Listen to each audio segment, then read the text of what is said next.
Alright, hello YouTube, CJ Extreme here. Last time I did a commentary like this, I wouldn't say it got like a ton of likes, but people watched it, people liked it, I guess. And I'm gonna do another one then about this whole Shane Dawson thing with Jake Paul. The whole series is concluded now, it's all on YouTube. I watched everything in its entirety, each video, more than once. I wouldn't say multiple times, but more than once at the very least.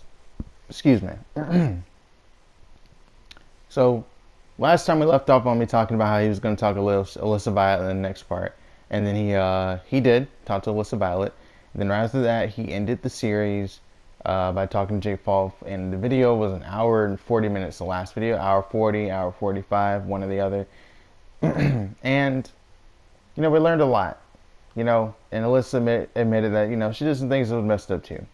And she admitted that, some of the things she said have been a bit exaggerated. But for the most part, everything she said was true. And apparently, Logan Paul might be, from what I'm drawing from this, might be leaning really, really close to sociopath. If he isn't one, he's borderline. He is right there. You know what I mean? Because, like, saying I'm a savage, I'm a maverick, basically, in the text after Alyssa was like, hey, I don't know about telling Jake, and then like he does it anyway. Not really telling him anyway, but rather just not really caring about what happened, it seemed like. That's rough. Apparently Jake Paul had apologized to Alyssa before, so that's cool. And he deleted the video that he had where he was defaming, not defaming, but just basically it was a whole just a lie about how FaZe Banks had assaulted one of his former coworkers, which is just like, damn, dude. Like, he had the video still up, and it's just kind of weird to me that he still had the video up, you know. But at least he admitted that he was in the wrong for having it up, so that's nice to know that he knows when he fucked up. He seems like he does have empathy, and that's not a sociopath. So what Keemstar drew from the conclusion, if you don't know Keemstar, is from Drama Alert, you do like news and stuff. I think you do. If you're watching this, I think you know who Keemstar is, because you probably don't even know who I am, but you know who Keemstar is at the very least, right? Anyways, Keemstar says that the whole series was Jake Paul isn't a sociopath, but he's competing with his brother, and his brother and his father might very well be. So thus, trying to compete with his brother in terms of views, drama, and whatnot, sort of conveys him, or sort of leads him to doing things to that effect of a sociopath, basically. He knows he fucked up and he's taking a break, and I hope his channel comes back for the better, because I liked, not that I'm going to watch his content, but I liked that version of Jake Paul. I liked the version of Jake Paul that actually, he seemed real. He wasn't spazzing. He was just chilling. He was just chilling. He, a little bit emotional about it, whatever. But he wasn't crying. He was just, being upfront. He was just being real. It seemed like that would be my definition of being real.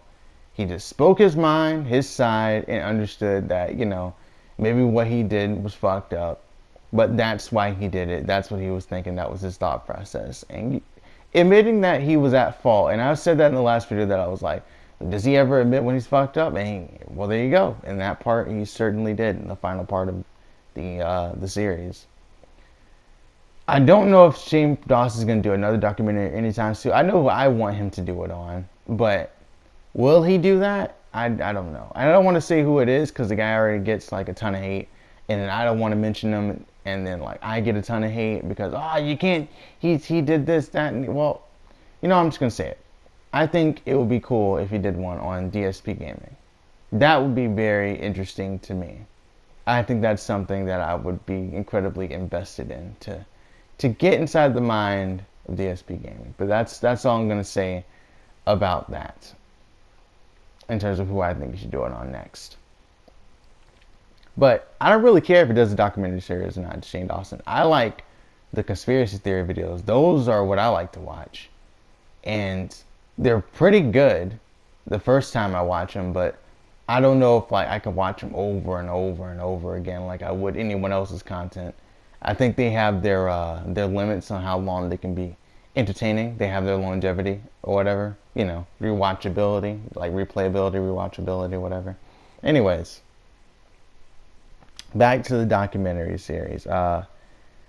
Logan was like, "Oh, Alyssa lied about what I said in the text, or whatever," and then she showed proof. So now I'm trying to figure out, like, damn, dude, like, what's Logan's deal, man? Like, he did that to his brother, and Shane was like about to like cry or whatever, because it's like that's so fucked that happened. You know what I mean? And it is fucked that happened.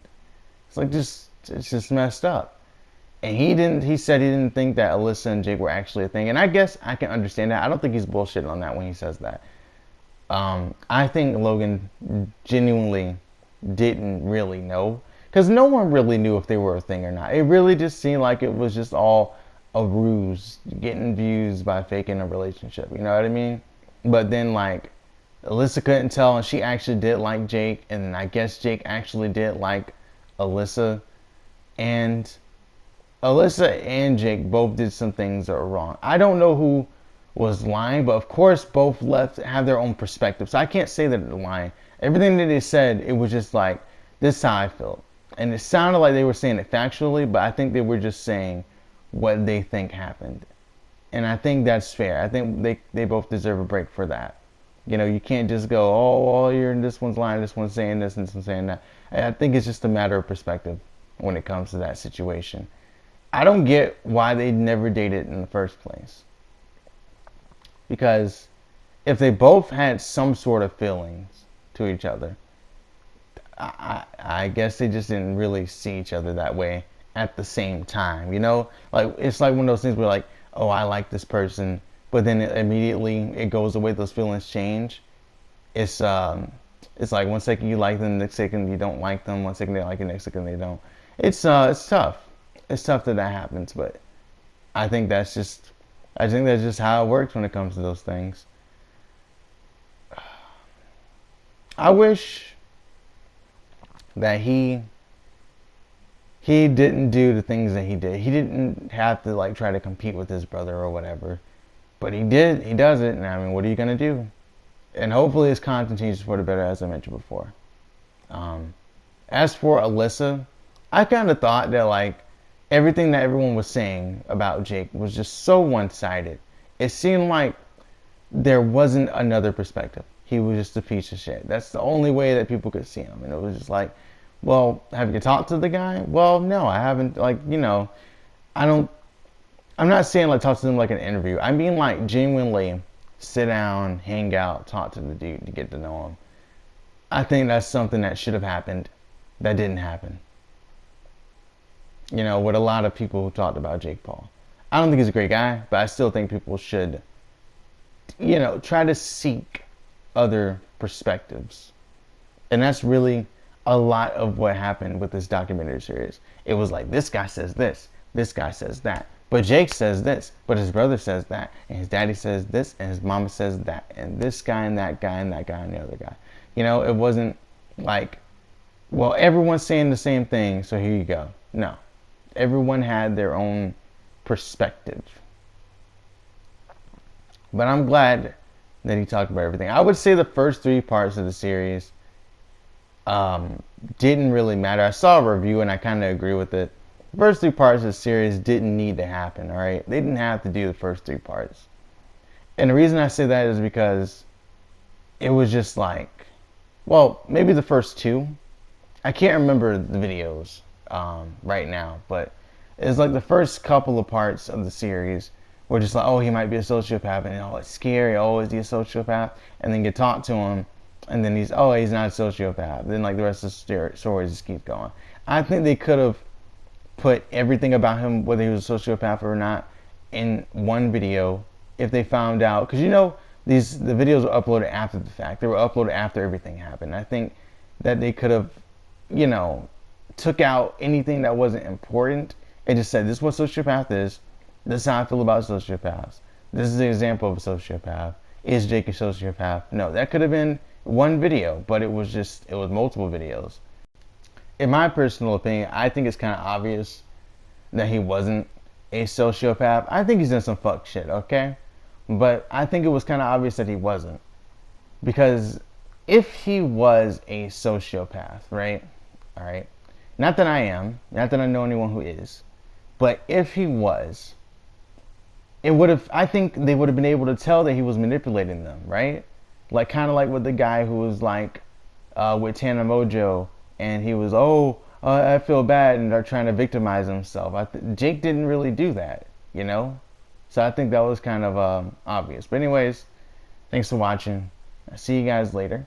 And I'll do another commentary another time. Don't know what it's going to be on. Could be something random. Who knows? Later.